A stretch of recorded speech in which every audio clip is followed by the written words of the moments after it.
Tapi aku nggak kaget aku kalau Sumut dibilang provinsi terkorup. Yang aku kaget gubernur yang mau mengakui. Oh itu Nah, itu kaget aku. Iya. Selama ini itu ditutupi terus. Tak ada yang mau ngakui itu.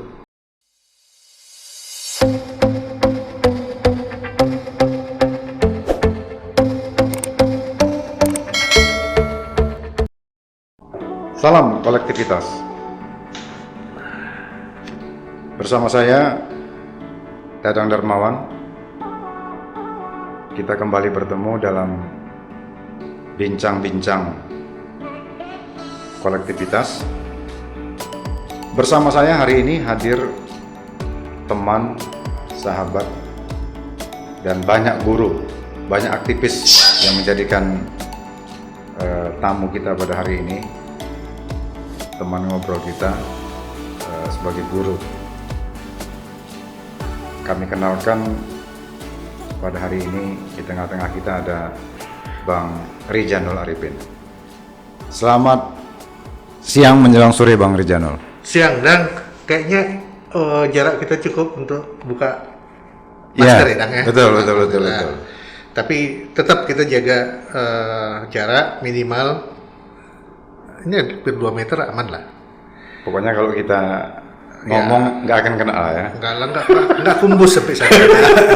Oke, apa cerita nih, Dang? Iya, baik. Kita Bang bicara tentang 3 hal. Kenapa 3? Karena hasil survei teman-teman ada 3 hal yang menarik hari ini untuk kita perbincangkan. Untung kau bilang 3 hal, bukan 3 periode ya. Apa itu hal ini? Baik, yang pertama, kalau abang baca dalam 1 minggu ini ada beberapa media online yang menyebut bahwa Gubernur Edi pernah mengumumkan data dari KPK bahwa provinsi kita yang kita cintai ini salah satu provinsi yang terkorup di Indonesia. Mantap kali lah itu kalau udah gubernur yang udah cakap itu kan, berarti pemerintah udah peduli. Betul. Kalau menurut aku, Iya. ya, udah gubernur yang berani gitu. Baik. Masa selama ini kita tetap aja harus semua urusan mesti uang tunai kan enggak lah ya, kacau itu, ya kan?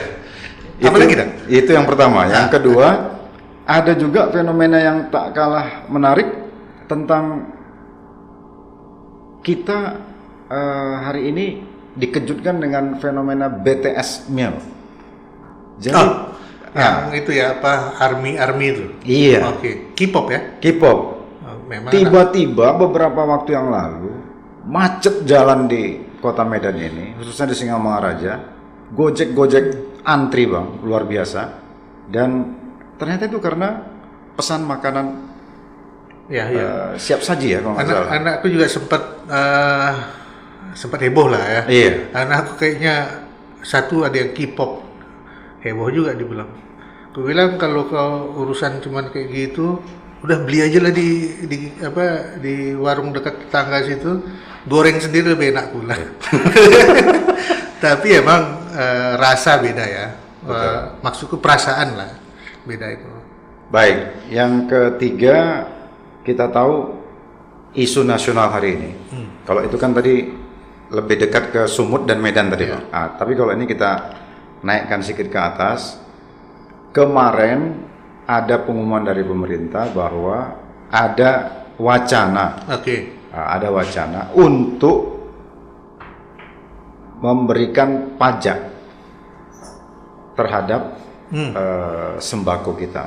Apa kurang duit udah pemerintah? Mungkin ya. Gitu Karena Covid kan banyak pemasukan yang kurang yang tidak normal ya kan gitu. Ya, harta negara juga terkuras kemarin. Iya. Jadi ada fenomena seperti itu, ada wacana seperti itu, dan mungkin itu menarik untuk kita perbincangkan. Ada beberapa hal yang aku mungkin setuju dan mungkin tidak ya. Iya. Kurasa wajar lah. Iya. Ada hal yang muncul mendadak, kaget, ya bisa nggak setuju. Iya. Jadi apa yang kita cerita nih sekarang? Nah, kalau itu aja. Kalau menurut Bang Ridjanul yang pertama kita sorotin ini kan tentang fenomena Korupsi lah dulu ya. korupsi dulu Oke. ya.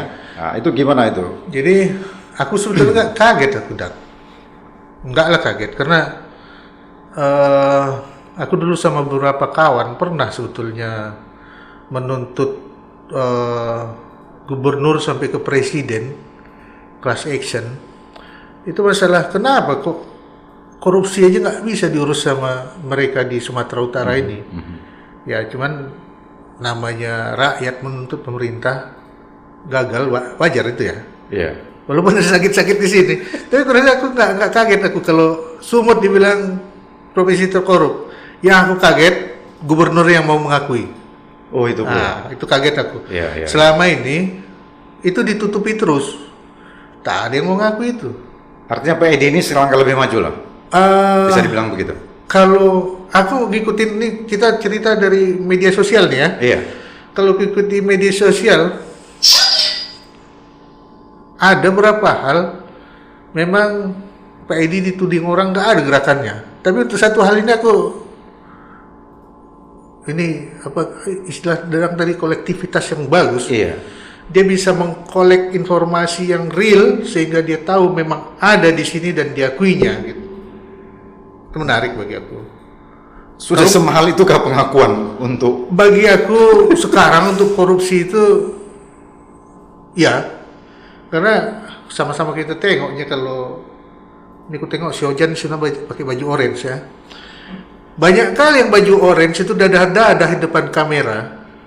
Itu kan cuman lah begitu bilang. Iya, iya. Bagus hitam Itu mati. menandakan pengakuan juga atau cuman itu? Aku atau kayak kebanggaan bagi mereka seolah-olah korupsi itu mereka bisa melakukannya. Apalagi bisa lari, bisa nggak pulang, bisa hilang kayak Harun Masiku. Aku berharap di Sumut nggak ada. Nah ini kalau pemerintah pucuknya udah mengaku paten itu. Oke.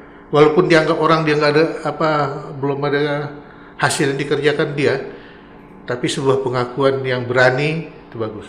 Baik. Saya setuju lah kalau Abang bilang begitu. Pengakuan itu ternyata penting sekarang ini. Ya. Tapi apakah kita cukup dengan pengakuan? Ya enggak lah. Nah, itu dia. Ya kalau aku bilang satu langkah dia udah buat, Oke. ya. Satu langkah dia udah buat, dia mengaku itu ada. Dan akan lebih paten kalau dia bisa membuktikan juga aku bisa nyetop itu. Oke. Atau aku bisa mengurangi itu. Ya kan? Iya. Dia ada berapa tahun lagi, Dek? Ya paling nggak 3 tahun, Bang. 3 tahun. Ah. Sampai 2024. 24. Iya. Iya, iyalah. Sampai 2024. Iya. Atau Paling nggak atau 2023. Iya. 23. Iya. 2 tahun lagi. Iya, 2 tahun lebih. Mau 2 tahun, mau 3 tahun, kalau dia memang langkahkan kakinya, langkahkan gerakannya untuk minimal mengurangi lah. Oke. Ya. Atau kalau tadinya kita berkutat di 5 besar, kalau nggak salah begitu ya. Iya. 5 tahun terakhir kita berkutat di 5 besar, bisa keluar dari 5 besar aja udah mantap itu. Oke. Menurut aku ya. Oke. Apalagi kalau bisa tidak ada lagi kepala daerah yang dicokok. Itu mantap. Kalau kita lebih tajam, sebetulnya kalau mau kita lakukan gerakan yang seperti itu, bisa mengurangi dengan target yang menurut Bang Rijanul tadi keluar dari 5 besar, itu kira-kira apa langkah-langkahnya? Paling tidak dari dialog ini bisalah kita Jadi pesan-pesankan gitu. gini dong, dia sendiri juga nggak bisa. Yang paling mengerikan sebetulnya bukan di dia, aku tengok ya. Maaf kalau aku bilang kayak gitu. Kawan-kawan di Dewan juga. Wah, Dewan pula ini. Oh iya dong. Kan dari mana buktinya sebuah provinsi itu korup? Seharusnya Dewannya yang lebih duluan tahu. Dia punya budgeting. Dia punya pengawasan. Apalagi fungsi mereka. Dadang lebih tahu itu kan? Anggaran. Nah, itulah budgeting. Iya, budgeting. Budgeting, pengawasan, Iya. dan Buat apa? Buat undang-undang. peraturannya, segala macam ya. Nah, 2 hal itu aja dia nggak bisa lakukan, dan dia belum ada menyatakan bahwa pemerintahan provinsi korup. bahkan KPK yang duluan melakukan. Mereka sebagai wakil rakyat kurasa masih nggak kerja itu, Dang. Oke. Tapi kan gini, saya berkali-kali pernah mendengar bahwa sebetulnya siapa, kalau kita mau memperhadapkan antara eksekutif legislatif, gitu ya Bang? Siapa sebetulnya pengguna anggaran, misalnya gitu? Tentu kan pemerintah lah yang paling besar menggunakan anggaran ketimbang DPRD. Itu maksudnya Bang. Jadi tekanan sebetulnya untuk bersih itu tetap saja sebagian orang mengatakan pasti ya pemerintah lah yang harus bersih-bersih terlebih dahulu. Tapi kan fungsi dia sebagai pengawas dijalankan dia nggak? Oh, maksudnya ke sana ini apa? Ini yang aku bilang. Setiap tahun ada laporan pertanggungjawaban. Betul kan? Setiap tahun kan? Setiap tahun anggaran. Ada laporan.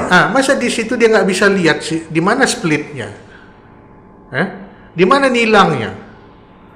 Apa di dewan itu nggak ada orang yang jago menghitung ekonomi anggaran dan segala macam? Di sana sebetulnya kalau menurut aku rakyat, aku rasa wakilku belum kerja, sehingga kita jadilah provinsi terkorup. Dan itu diakui sama gubernur kita. Aku lebih begini aku sama Pak Edi, ya.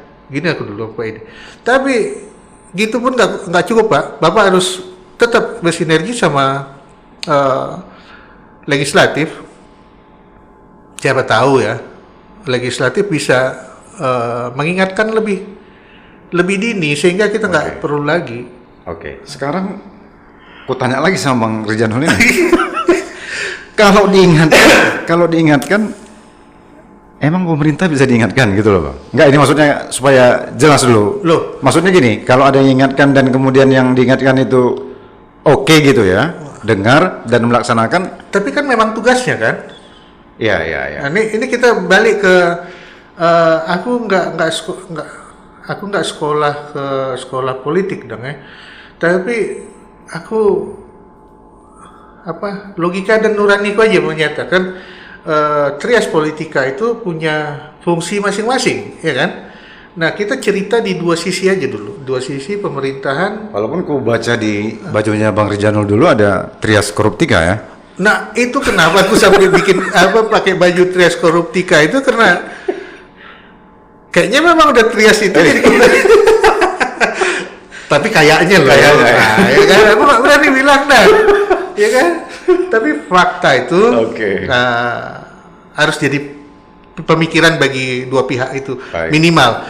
Dan juga penegak hukum juga dari awal udah bisa kok. Kalau aku bilang sih, kalau ada korupsi di tingkat misalnya bos, ya kan, atau di tingkat penggunaan anggaran, apalagi sekarang. Semua kan lebih transparan, lebih cepat ketahuannya. Itu masalah korupsi ya, Dan. Kita cerita apa lagi nih? BTS? Sebelum BTS. Maksudnya gini, kalau menurutku Bang Ridjanul, korupsi itu adalah sesuatu perbuatan yang bisa dihilangkan itu dari atas, dari pelakunya, dari pembuat kebijakan, dari pemimpin. Dari sana sebetulnya kita mulai. Nah, maksudku itu Bang, mudah-mudahan pemimpin kita kalau dia misalnya mau tidak korup, aku yakin di bawahnya itu tidak akan korup. Itu maksudku Bang. Jadi kalau dimulai dari sana gitu, maksudnya kita cari solusi gitu Bang. Aku setuju, sangat setuju. Makanya tadi ku apresiasi ketika pemimpinnya sudah mengakui. Setuju. Ya, ketika tapi itu kan tidak cukup kan gitu Bang. Itu tidak cukup. Tindak dong. Betul. Ya kan? Atau cari way out-nya apa? Nah, pemimpin itu kan kalau kita dalam negara demokratis bukan cuma si gubernur. Betul. Nah, makanya aku tadi bilang tidak mutlak kesalahan ini di pemerintahan ansih. Tetapi juga karena kebijakan anggaran juga dibuat mulai dari Banggar sampai ke jadi APBD kita kan. Jadi nggak lepas itu, Dan. Oke. Nah mereka tahu sebetulnya ceruk-ceruk di mana bisa bermain. Iya. Aku yakin itu. Betul. Artinya solusinya ternyata tetap tidak mudah.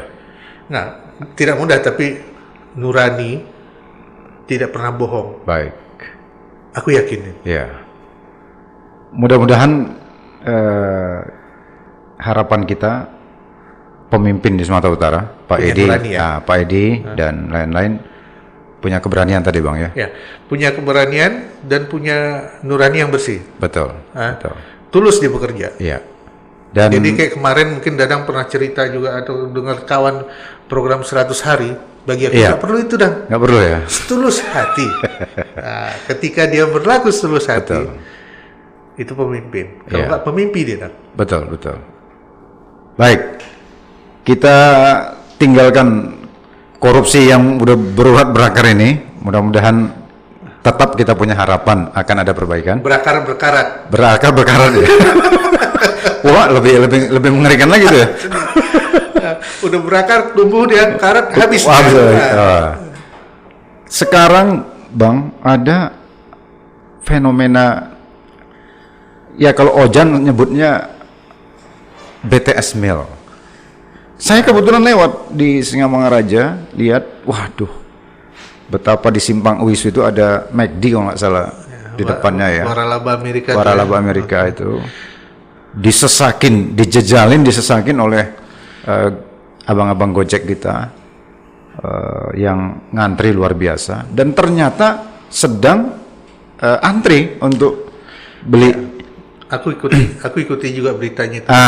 Gimana itu Bang? Dengan fenomena situasi gini, kita, aku- bisa dibayangkan nggak dengan situasi kita sedang pandemi misalnya gitu, katanya hindari kerumunan misalnya gitu kan? Gimana, Ladang? Gimana? Namanya bisnis ya. Iya. Bisnis itu kan tak pernah ada yang mau rugi ya. Jangankan sekelas cuman waralaba itu. Aku pernah ikut juga baca berita. Orang terkaya di Indonesia pun ketika pemerintah bikin kebijakan untuk menjaga apa kita bilang istilahnya? Prokes yang ketat sehingga ada penutupan daerah segala macam. Iya. Ingat gak ada berita orang terkaya di Indonesia menyurati presiden keberatan atas kebijakan satu pemerintah provinsi untuk lockdown. Iya. Ya.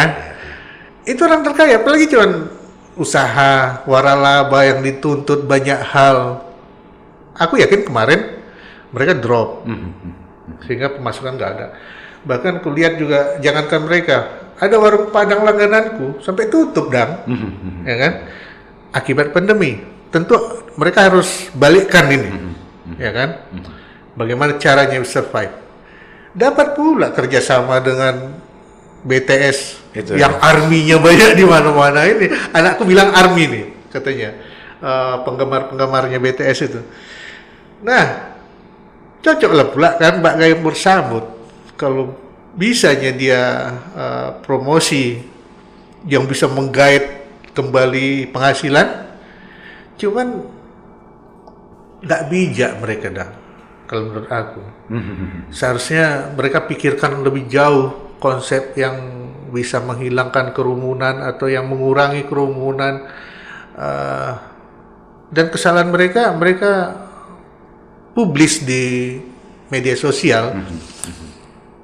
Tanggal kapan, mulai jam berapa. Iya.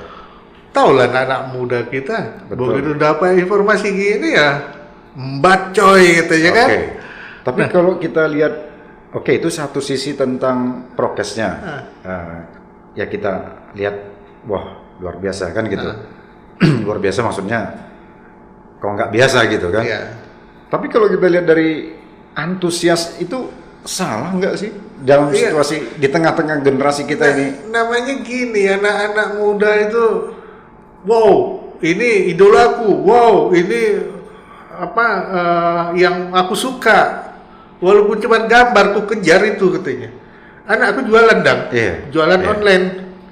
Tahu, untuk satu item yang berkaitan dengan K-pop dia beli 3.000 perak, misalkan ini misalnya, dia bisa jual 50.000. Kenapa? Karena begitu euforianya anak-anak dengan, nah euforia inilah yang dimanfaatkan kalau aku bilang oleh waralaba yang kita ceritakan ini. Sah sih, cuman itu ya. Tidak etis saja kalau dia melakukan Nggak, itu. sebetulnya K-pop ini fenomena apa gitu bang? Kalau Ya, secara sosiologi itu kalau aku bilang apa ini? secara sosiologi aku nangis loh. Itu Kenapa? ya? Nangis aku. Kok nggak ada lah pula anak-anak kita yang suka dengan gordang sekarang. Contoh lah ya, banyak ya musik-musik segala macam. Betul. Kenapa? Karena kita nggak pernah ngebangun basis anak bangsa kita ini dengan cita rasa asli. Apakah kalau dibangun itu masih ada orang yang terbangun gitu? Misalnya? Iya, kesalahan kita bebaskan. Karena kalau pakai teori yang lain kan katanya generasi itu memiliki semangat yang berbeda-beda. Betul. Perilaku yang berbeda-beda. Betul. Misalnya generasi 45 katanya begitulah sikapnya. Tapi ada semangat yang dia sama dah. Oh gitu. Nah, yang menurut aku ya, semangat kebangsaan itu ada nggak? Nah justru itu. Nah, aku belajar dari kebetulan. Apakah mungkin memperkuat semangat kebangsaan itu hari ini ya gitu loh bang maksudnya? Itu yang kita lalai dalam 20 tahun semenjak reformasi. Kita tidak lagi punya, anak-anak kita nggak punya, kalau menurut aku lagi sense of nation. Ya. Bahkan kalau kita tanya sama anak-anak kita sekarang, tahu nggak dia lagu-lagu wajib nasional? Jangankan lagu wajib nasional. Aku pernah lihat di layar handphone yang dibagi kawan. Anak SD pun nggak tahu lagi Pancasila. Iya. Banyak beredar video-videonya tuh. Ya. Miris nggak? Tapi kalau ditanya siapa ini BTS atau siapa itu aku nggak ngikuti pula. Tapi yang BTS ini aku ikut fenomena yang terjadi. Siapa ini artis K-pop ini? Mereka langsung jawab A sampai Z. Iya. Ya kan? Setuju. Coba tanya Agus Salim. Nggak ngerti mereka. Hah? Nggak tahu. Atau nggak usah Agus Salim lah, kita bilang kita tanya siapa Kwengi? Wah makin nggak tahu lah mereka. Atau siapa Alvin Lee? Oh makin nggak tahu. Iya kan? Atau siapa Dadang Darmawan Pasaribu tuh? Makin nggak tahu. Nah, hal-hal yang seperti itu dan nggak lagi aku tengok menjadi perhatian pembuat kebijakan di negeri kita dan bukan masalah nasional atau lokal dan ya. Ini masalah kebangsaan. Ketika wawasan kebangsaan, bukan TWK ya, beda loh TWK. Wawasan kebangsaan yang real. Itu satu sesi lagi nanti kita itu TWK. nanti kita kalau perlu cerita. Rasa kebangsaan itu nggak ada lagi bangga aku orang Indonesia. Ya, apalagi kita lihat bola kita kalah, ya kan? Badminton kalah. Apa lagi yang kita punya? Yang kita punya corrupt nation. Balik lagi ke korupsi tadi kan? Iya. Nah, anak-anak ini tentunya nggak mau dia terima itu. Dia punya gambaran sendiri. Larilah dia ke yang dia suka. BTS lah salah satunya. Dan diambil lah sama perusahaan waralaba. Momen coy, untung besar, ya kan? Dan ternyata betul ya. Dan betul. Untung besar. Terbukti. Walaupun ditutup sehari 2 hari nggak masalah sama dia. Betul. Oke, kalau tadi korupsi kan tadi kita punya harapan solusinya. Kalau melihat fenomena sikap anak-anak muda kita yang seperti ini, masih ada solusikah ke depan ini, Bang? Sejelek-jeleknya kampungku tentu aku bangga masih ada ya. Siap. Ada aku rasa solusi yang bisa dia bikinlah sarana yang memang untuk mereka dong. Budaya yang khas di Medan. Ada nggak museum kota?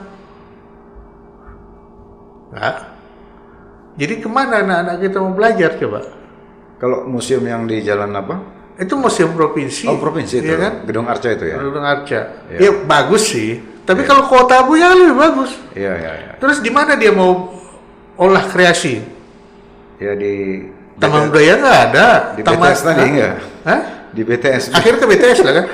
Taman-taman kota, entahlah Dang, aku capek kalau cerita kayak gitu. Iya. Kenapa aku bilang gitu Dang? Anak-anak inilah yang meneruskan kita nanti kan. Kalau mereka udah nggak punya ciri kita, ada nggak Indonesia? Makanya kadang-kadang aku pikir Indonesia nggak ada 35 tahun lagi, kurasa lebih cepat pun bisa. Iya. Nggak ada lagi anak punya rasa Indonesia. Dia lebih suka, lebih bangga dengan Korea, lebih bangga dengan Hollywood. Apalagi? Ya, kita segmen yang ketiga, pemerintah berwacana. Katanya berwacana. Tapi saya yakin karena memang belum diterapkan kan. Ya. Menarik pajak dari sembako. Aku pernah hitung-hitung Dan. Kenapa larinya ke sembako? Dan kenapa Seberapa besar rupanya potensi sembako kalau dipajak ini? Kalau barang mewah kayak mobil, paling 1 juta 2 juta item per tahun, ya transaksinya. Kalau untuk sekolah, karena kalau nggak salah ya pajak ini sampai ke sekolah ya. Katanya begitu. Selain sembako, pendidikan juga. Nah kalau sekolah Dan, ada berapa puluh juta transaksi per bulan. Kita nggak usah hitung angkanya lah.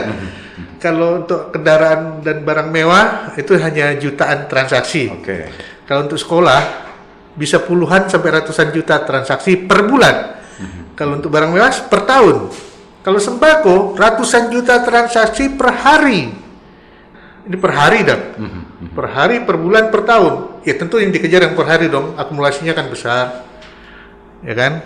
Tapi sebesar-besar itu juga nggak akan sanggup untuk bayar utang atau untuk nutupi bunga utang. Jadi logika yang ku tangkap hanya untuk menyelamatkan politik anggaran ya. Nah, itu yang ku tengok. Apa memang sudah sampai sebegitukah sehingga tidak ada seolah-olah peluang lain, kekayaan, upaya-upaya lain itu nggak ada? Itulah yang sehingga tiba-tiba dimunculkanlah sesuatu. Itulah yang aku nangis. Dan kalau dari itu yang kau tanya, netes air mata ini pun bisa. Kenapa? Kalau kita lihat di konstitusi kita jelas di pasal 33 itu jelas. Semua itu kan untuk dikelola buat kepentingan rakyat, ya kan? Bukan diinvestasikan atau segala macam. Rakyatlah duluan. Gitu. Artinya Abang mau bilang, aku lebih rakyat ini jangan dibebani lagi. Jangan dibebani lagi. Berarti kita bebani aja. Kita punya orang kaya ini. Gitu. Enggak, kita punya kekayaan. Olah kekayaan itu semaksimal mungkin untuk itulah pendapatan asli murni. Karena gini Bang, kalau di negara maju kan kekayaan orang kaya itu progresif, dipajakin lebih tinggi agar ada redistribusi gitu kan. Seolah-olah ada upaya-upaya untuk memberi perimbangan kan gitu. Kalau di kita kan peluang untuk memajaki orang kaya sebenarnya masih terbuka lebar. Jadi ketimbang kita masuk gimana mau kau ini dan cerita memperkuat orang kaya, ya? Orang kaya itu cuma berapa juta di negeri ini? Baik. Yang nggak kaya berapa ratus juta? Itu ya. Sampai situ kurasa ada bisa ketangkap itu dan. Baik. Ini kalau kita bicarakan nggak habis-habis Bang Rizal. Nah, pendek kali waktunya pun pendek kali ya. Tapi yang pasti ini ini upaya kita kan gitu, upaya kita untuk bicara dengan semua teman-teman kita bahwa kita punya negara, kita punya bangsa. Apapun yang terjadi, seperti Abang bilang di awal tadi,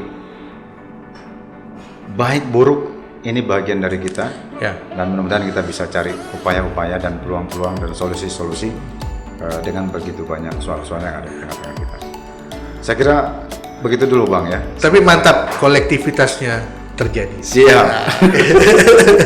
Baik teman-teman, sahabat semua, akhirnya tidak terasa dan memang terus terang tidak terasa 30 menit kita berbincang-bincang dengan Bang Rizanul dan terima kasih atas tanggapan. Sampai ketemu kembali. Salam kolektivitas.